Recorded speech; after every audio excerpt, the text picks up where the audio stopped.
On s'approche des vacances de Noël, mais avant cela, il reste une rencontre de championnat à bien négocier afin de rester sur le podium. L'objectif est de prendre les 4 points à Puisserguier, ce qui mettrait à l'écart le Foch au classement. Mais attention, car en cas de défaite, la liste des prétendants à la montée finale se rallongerait. Avant le coup d'envoi, une minute de silence a été respectée en hommage au père d'un ancien joueur de Lusso, Djamel Idjeraoui.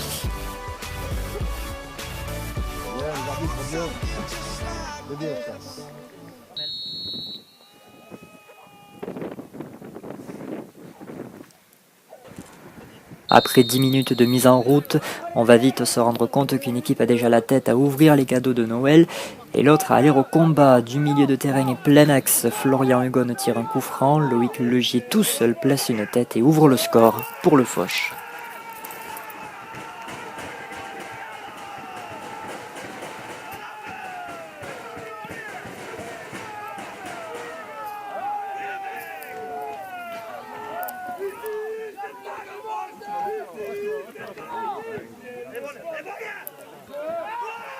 Emportés par une bande de supporters énergiques, les joueurs locaux vont entamer une domination stérile. Mauvaise entente entre Mohamed El Asri et Benjamin Simon. Heureusement, Loïc Calmel ne cadre pas son tir du droit. L'instant d'après, ce même Loïc Calmel frappe sur le montant gauche.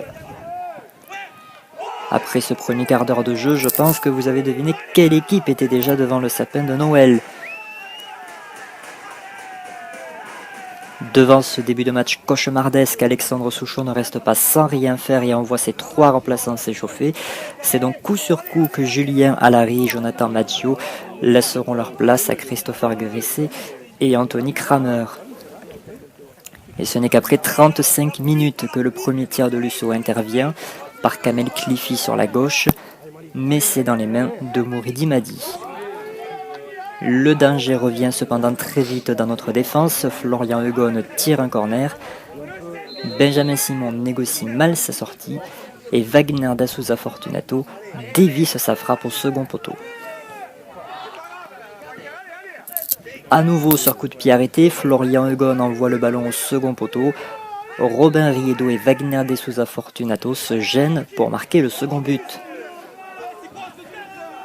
Malik Amaruche répond sur coup franc aussi. Ce sera boxé des 2 points par Mouridi Madi. Dans le temps additionnel, Mohamed El Asri remet dans les pieds de Loïc Calmel qui tire juste au-dessus. Sur un énième coup franc, Robin Riedo enroule le ballon, ça passe jusqu'au second poteau pour Loïc Legier qui arrive lancé et ne cadre pas sa tête. La mi-temps était la bienvenue.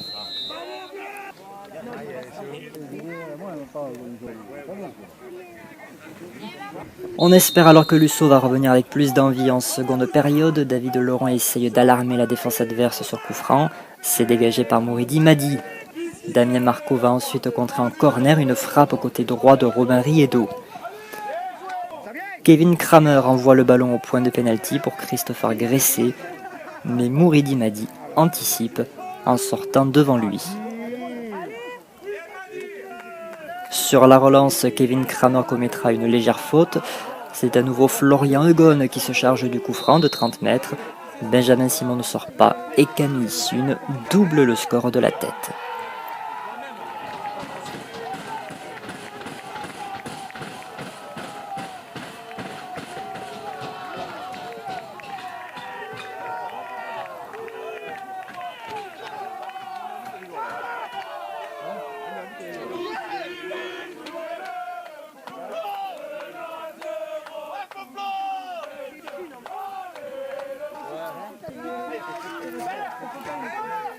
Et c'est à se demander comment le score n'a pu s'alourdir au vu de ce qui allait suivre. De la tête, Hugo Ourcelet lance Romain Riedo à droite. Il frappe, c'est repoussé du pied gauche par notre gardien. Après l'heure de jeu, malgré l'apparition d'un arc-en-ciel, les espoirs étaient déjà dissipés depuis bien longtemps. Benjamin Simon ne se fait pas surprendre par le rebond sur un coup franc de Florian Hugon. Heureusement que Radouane El Arabi arrive un poil trop tard. Nouveau miracle avec cette frappe de Wagner da Souza Fortunato qui s'écrase sur la barre transversale. C'est le siège dans la défense de Lusso. Camille suit une centre pour Adouane Al Arabi, sa tête passe au-dessus. Encore une fois, Wagner de Souza Fortunato va tenter de marquer. Sa frappe sera arrêtée en 2 temps par Benjamin Simon.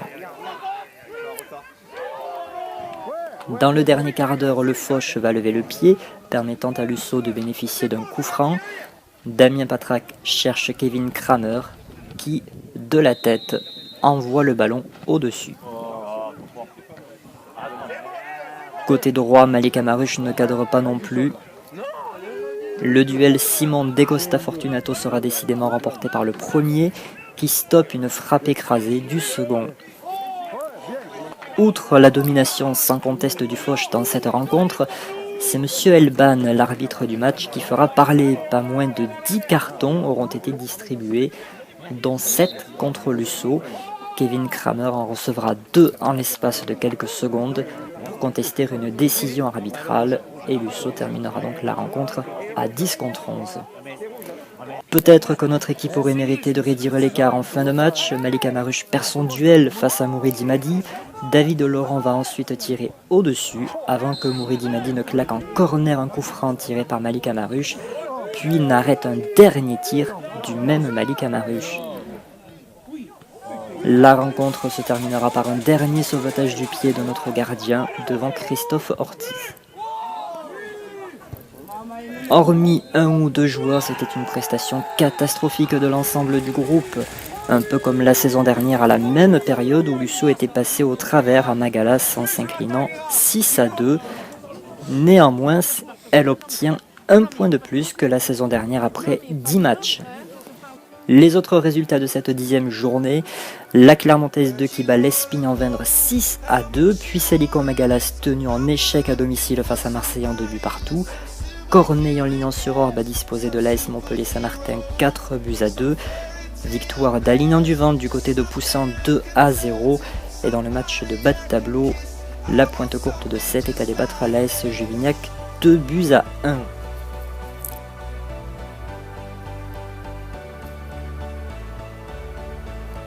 Au classement, puis Salico Magalas et Dorne sont seuls en tête avec 32 points. Deuxième l'Espine-en-Vendre 31 points. La Clermontaise 2 qui passe 3e avec 30 points. Et puis on a ensuite un trio avec Lusso, Alignan-du-Vent et Corny en Lignan-sur-Orbe 28 points. En seconde partie de tableau, Sudero est également dans le coup 27 points. Et puis on a les équipes qui se battront certainement pour le maintien. Poussant la Pointe Courte de 7, Marseillan et Juvignac et l'AS Montpellier-Saint-Martin ferment la marche avec 14 points. Justement, regardez le programme de la 11e journée, ce sera le dimanche 14 janvier à 15h. Le choc de bas de tableau entre l'AS Montpellier-Saint-Martin et l'AS Juvignac. Le choc de haut de tableau entre l'Espine-en-Vendre et puis Salico Magalas, mais aussi Alignan-du-Vent, Corneille en Lignan-sur-Orbe. Lusso jouera le dimanche 28 janvier face à la Clermontaise 2, match reporté après accord des 2 clubs. Les U19 jouaient un 8e de finale de Coupe de l'Hérault face à Metz, une équipe évoluant une division au-dessus. Et c'est un match totalement fou que nous avons pu assister avec pas moins de 3 buts inscrits dans le temps additionnel de la rencontre. 3 buts partout à l'issue donc du temps réglementaire. La décision se fera aux tirs au but et dans cet exercice-là, Lusso l'emportera 5 tirs au but à 3. Jordan Cario repoussera le second tir adverse. Et nos 5 tireurs auront chacun marqué.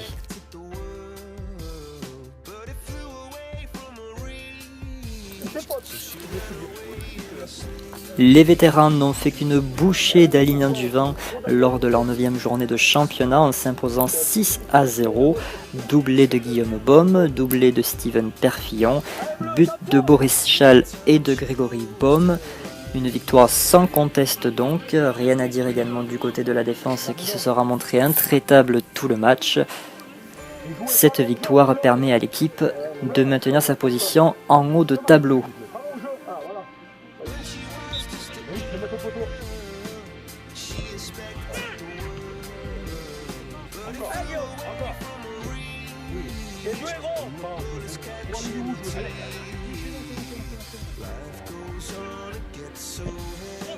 Oui. Tu marquages, on est trop loin.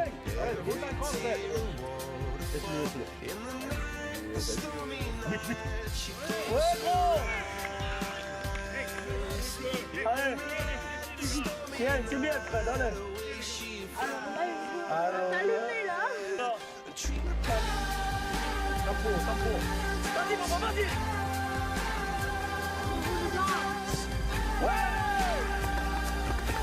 C'est joué, Maurice.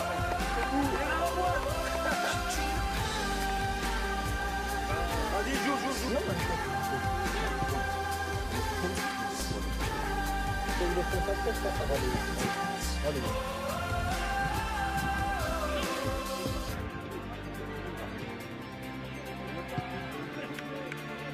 C'est José quand même qui fait l'effort.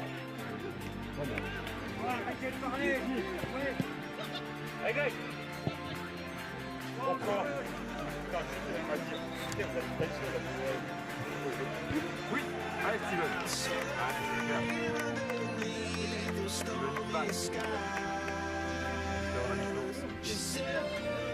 Ah, ça, ouais. Mais bon. Non, c'est pas pété, mais tordu.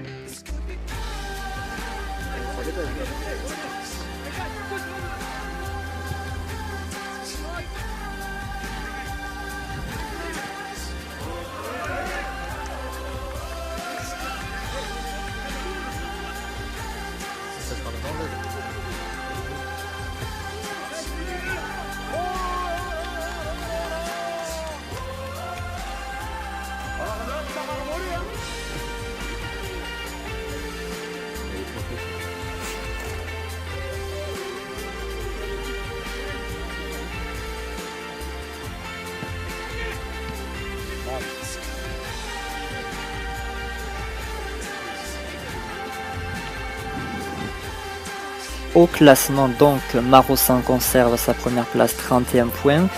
Lusso est 5e ex-aequo avec Montblanc 24 points, donc tout près du podium. Bessan est 3e avec 2 points d'avance seulement. Et quand on regarde le programme de la prochaine journée, ce sera le dimanche 14 janvier à 10h30. Lusso recevra justement l'AS Bessan, un derby, on en salive déjà. Les U17 se sont inclinés 2-0 en 8e de finale de Coupe de l'Hérault à Saint-Gély-du-Fesque samedi soir. Le plus important à retenir, c'est cependant la grave blessure de Kevin Alengri, qui souffre d'une double fracture du poignet. Le club lui souhaite un bon rétablissement. Prochain match des U17 le samedi 6 janvier à 15h à Metz dans un choc de haut de tableau en championnat. Le club de Lusso, Florence Pinet, vous souhaite d'excellentes fêtes de fin d'année. Vive Lusso!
Pour les carrés, pipi! Ouais! Pipi! Ouais!